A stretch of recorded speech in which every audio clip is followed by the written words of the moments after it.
Billions of years ago, more than 14 billion years, there was nothing. No matter, no energy, no space. Scientists needed a way to explain how everything began, where it came from, what happened.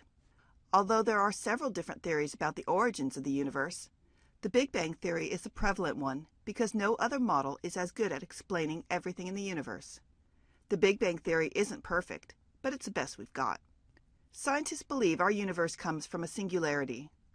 Scientists don't actually know where the singularity came from or exactly what it is, but they do know that a singularity is an infinitely small, hot area of infinite pressure and density. These singularities defy our known laws of physics because they didn't appear in space.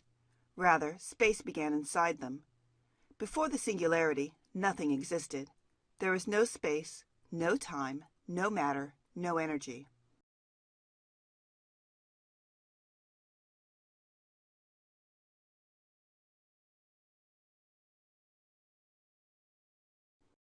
One of the misconceptions about the Big Bang is that it was an explosion, like with fire and sound and, well, kind of like a bomb. It wasn't. Instead, it was probably more like a balloon being blown up, a really tiny balloon. A balloon starts small and expands outward at roughly the same speed all around. Our universe is that balloon.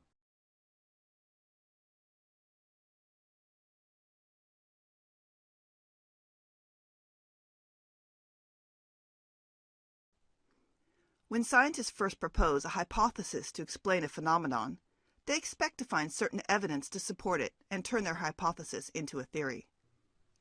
There are several main pieces of evidence that support the Big Bang theory. One is the fact that the universe is expanding, proven with something called red shift. The second is something called cosmic microwave background radiation.